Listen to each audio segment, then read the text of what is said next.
కుంభం వారికి కనుక చూసుకున్నట్లయితే కుంభరాశి వారికి ప్రస్తుతం ఉన్నటువంటి గ్రహస్థితి కనీసం ఈ 2026 సంవత్సరంలో అయినా మనం సక్సెస్ అవ్వాలి, ఖచ్చితంగా మనం అనుకున్నది సాధించాలనుకునేటువంటి వారికి చిన్న చిట్కా ఒకటి చెప్తాను, మీరు పాటించండి, ఖచ్చితంగా సక్సెస్ వచ్చి తీరుతుంది. అయితే దీనికంటే మనం ముందు అసలు గ్రహాలు ఎలా ఉన్నాయో చెక్ చేసుకోవాలి. ఎందుకు రావట్లేదు సక్సెస్, ఎక్కడ మనం ఆపుతుంది, గోచారం కాలం ఎక్కడ ఆపుతుంది.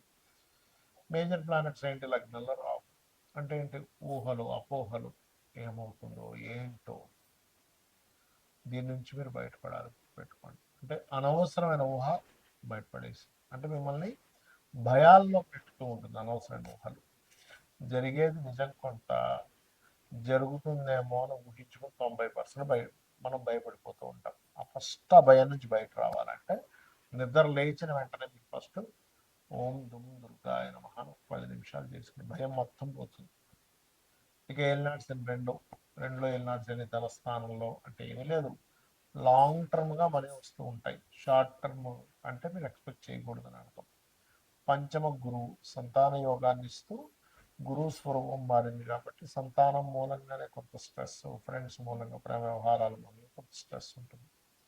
సప్తమ కేతు అంటే వివాహం చేసుకునేటప్పుడు పార్ట్నర్షిప్స్ విషయాల్లో జాగ్రత్తగా ఉండాలని అర్థం. రైట్. అయితే ఇక్కడ మనం సక్సెస్ గురించి కదా మనం మాట్లాడుకుంటున్నాం, ఏం చేస్తే సక్సెస్ వస్తుందని. ఈ యొక్క అంశాలు చెప్తుంది నేనప్పటికీ చెప్పేసిన సాక్షాత్ వెళ్తా అమ్మవారిగా భావిస్తూ నేను ఒక చిన్న చిట్కా చెప్తాను. ఇక్కడ ఏమిటది అంటే, మీకు ఉదయం నిద్రలేచిన వెంటనే దుర్గా ఆరాధన చేసుకోమని చెప్పాను కదా. నవగ్రహాలలో కుజగ్రహము, కేతుగ్రహము, రవిగ్రహం గుర్తుపెట్టుకోండి. ఈ 3 గ్రహాలు కుజ, కేతు, రవి, ఈ 3 గ్రహాల దగ్గర దీపారాధన చేయండి. చేసి వాటి చుట్టూ 9 ప్రదక్షిణాలు చేసుకుని, అయితే ఏ రోజు చేయాలి, ఎప్పుడైనా చేయొచ్చు, అయితే మంగళవారం ఆదివారం చేస్తే ఇంకా శ్రేయస్కరం. చేసి వాటి చుట్టూ 9 ప్రదక్షిణాలు చేసుకొని అదే ఆలయంలో ఉన్నటువంటి ఏ దేవతామూర్తి అయినా, అది శివుడా, దక్షిణామూర్త, ఆంజనేయ స్వామి, వెంకటేశ్వర స్వామి, ఏదైనా పర్లేదు, వినాయకుడా, స్కందుడా, అక్కడ కూర్చొని అక్కడికి వెళ్ళి చక్కగా 3 ప్రదక్షిణాలు చేసుకుని కూర్చొని మీరు ఏం చేస్తారంటే చక్కగా ఓం లక్ష్మీ నరసింహస్వామి అయి నమ, ఓం గణాధిపతయే నమ, ఓం గం గణాధిపతయే నమ అంటే ఇంకా బలం. ఈ 2 మార్చి చేయండి. అక్కడే కూర్చొని సంకల్పం చెప్పుకోండి మనసులో, స్వామి నేను ఈ ఫలానా పని అవ్వాలని ప్రయత్నం చేస్తున్నాను, అది ఏదైనా కానివ్వండి, మీకు సక్సెస్ని ఇచ్చేది, హ్యాపీనెస్ని ఇచ్చేది, అంటే ఆనందము, సక్సెస్ 2 వచ్చేవి అనమాట. చేయండి, ఖచ్చితంగా మీకు బాగుంటుంది. అయితే ఈ చేసే క్రమంలో సప్తమంలో కేతు ఉన్నాడు, పార్ట్నర్షిప్స్ చేసే విషయాల్లో చాలా జాగ్రత్తగా డెసిషన్ తీసుకోండి. అది మీ పర్సనల్ చార్ట్లో పార్ట్నర్షిప్ యోగం బాగుంటే మంచిదే, దానికి ఏమి ఇబ్బంది లేదు, గుర్తుపెట్టుకోండి, చక్కగా ఉంటుంది. కానీ అలా కాకుండా పార్ట్నర్షిప్ స్థానం పాడైంది, ఇప్పుడు మళ్ళీ కేతు ఆల్రెడీ సప్తమంలో ఉన్నాడు, అప్పుడు మళ్ళీ అదొక రాంగ్ స్టెప్ అవుతుంది. ఇది పర్టికులర్గా గుర్తుపెట్టుకోండి. అయితే ఇక్కడ ఏంటంటే చాలా మందికి అర్థం కాని విషయం, అసలు ఎందుకు మేము చేసే ప్రయత్నం ఏది కూడా సక్సెస్ అవ్వట్లేదు. ఎవరినైనా అడిగి చూడండి, మీకేంటి అంటే ఫలానా గోల్, అది చదువుకునే వాళ్ళు కొంతమంది గోల్ ఐఏఎస్ ఐపీఎస్ అవ్వాలని, లేకపోతే కొంతమందికి ఇల్లు కట్టుకోవాలి, కొంతమందికి బిజినెస్ సాగాలని, రకరకాల గోల్స్ ఉంటాయి. ప్రేమించిన అమ్మాయిని వివాహం చేసుకోవాలని కూడా గోల్ ఉంటుంది. అంటే ఏదైనా కానీ సక్సెస్ అవ్వాలి, అది బిజినెస్ ఏదైనా కానీ, ఎందుకు అవ్వట్లేదు, ఇది మనం స్టడీ అంటారు దీన్ని ఆస్ట్రాలజీలో, ఒక విషయాన్ని స్టడీ చేయడం. అంటే కొంతమంది 3వ స్థానం పాడైంది అనుకోండి, అసలు ప్రయత్నమే చేయరు, ప్రయత్నం చేయడానికి భయపడుతుంటారు. ఆశ ఉంటుంది, నేను ఇది అవ్వాలి ఇది అవ్వాలి, అసలు ప్రయత్నం చేసేదే స్టార్ట్ అవ్వదు.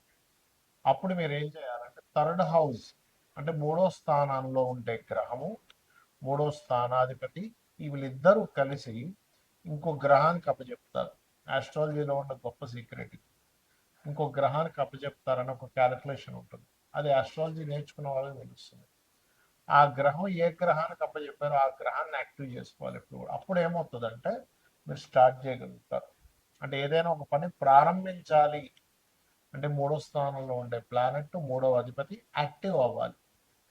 అందుకే చూడండి, అసలు మొదలు పెట్టేసే ఛాన్సే ఉండదు కొంతమంది.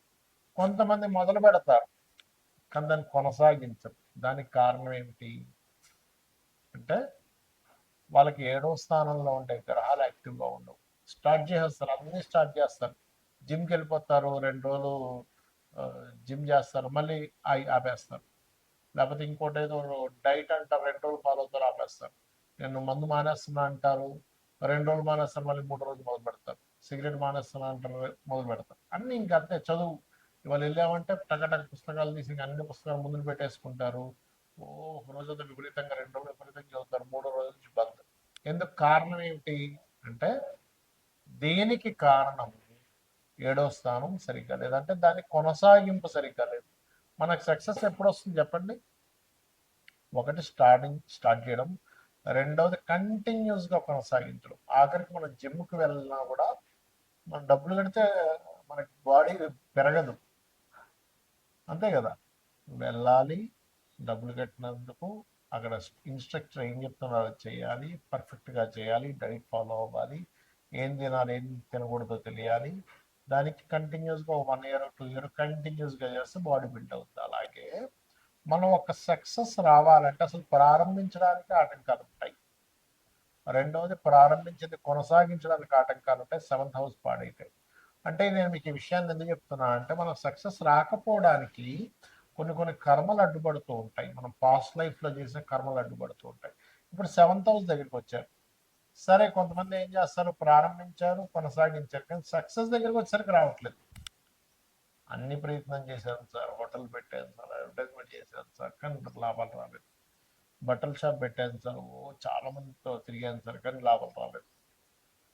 అటెంప్ట్ చేశాను సార్, చదువుకున్నాను, ట్యూషన్స్కి వెళ్ళాను, కానీ ఐఏఎస్ అవ్వలేకపోయా, డాక్టర్ అవ్వలేకపోయా. ఏంటి కారణం? ఏమిటి? వాట్ ఇస్ ద సక్సెస్ అవ్వకపోవడం కారణం అంటే 11th హౌస్ ఇది సక్సెస్ హౌస్ అంటారు. అంటే 11వ స్థానం కనుక మీకు పాడైంది అంటే అది అసలు పండు చేతికి ఫలం వచ్చేటంత టైంకి రాదు అని అర్థం. దాన్ని యాక్టివ్ చేయాలి. ఈ 2 సహజంగానే 3, 7 స్థానాలు యాక్టివ్గా ఉంటే 11 ఆటోమేటిక్గా యాక్టివ్ అయిపోద్ది. కానీ కొన్నిసార్లు 11th హౌస్ కూడా డియాక్టివ్ అయి ఉంటుంది. కొంతమందికి ట్రిగర్ అవ్వదు, ఎంత మనం ట్రిగర్ చేస్తున్నా ట్రిగర్ అవ్వదు. అప్పుడు శాస్త్రాలు చెప్పింది ఏమిటి, అసలు ఏం చేస్తే ట్రిగర్ అవుతుంది? మరి జన్మజాతకమే లేదు నా దగ్గర. జాతకం ఉంటే మీ 3rd లార్డ్ ఎవరో 7th లార్డ్ ఎవరో చూసుకోవచ్చు, కానీ ఏ గ్రహాలు ఉన్నాయో చూసుకోవచ్చు, లేదా ఏ గ్రహానికి అది దాని పోర్ట్ఫోలియో అందిందో చూడొచ్చు. కానీ ఇక్కడ మీకు 11th హౌస్ ఎప్పుడైతే ఇదిగా లేదో అసలు ట్రిగరే అవుతుంది అక్కడ. ఎందుకంటే అసలు సక్సెస్ సాధించాలనే కోరికే ఉంటుంది 11th హౌస్ బాగోకపోతే. వాళ్ళకి ఎలా ఉంటుందంటే ఆలోచన, ఏం చేస్తాం సార్, ఏం మిగులుతుంది సార్, ఏం పట్టుకుపోతాం సార్ అంటే ఏమనంటే ఏం పట్టుకుపోతాం అని మనకుంటే అసలు భూమి మీద ఇంప్రూవ్మెంట్సే ఉండవు. గుర్తుపెట్టుకుని ఎవడు బల్బు కనిపెట్టేవాడు కాదు, బైక్ కనిపెట్టేవాడు కాదు, ట్రైన్ కనిపెట్టేవాడు కాదు, ఫ్లైట్ కనిపెట్టేవాడు కాదు. ఏం పట్టుకుపోతాం, అయిపోయింది కదా. కాబట్టి అట్లా కాదు, మనిషి ధర్మబద్ధంగా ప్రతిదీ కూడా డిజైర్స్ నెరవేర్చుకోవాలి, సక్సెస్ అవ్వాలని మనకు శాస్త్రాలు చెప్తున్నాయి. మరి దీనికి ఏం చేయాలి? దీనికి పర్టికులర్గా లలితా సహస్రనామాల్లో ఒక నామం ఉంటుంది మీరు సక్సెస్ అవ్వడానికి. దాన్ని ఏ నామం అంటే అది ఓం ఇంద్రగోప పరిక్షిప్త స్మరతోనాభజంగికాయై నమః. ఇది బిజినెస్ ఇంప్రూవ్మెంట్స్కి పనికి వస్తుంది, మీరు సక్సెస్ అవ్వడానికి కూడా పనికి వస్తుంది.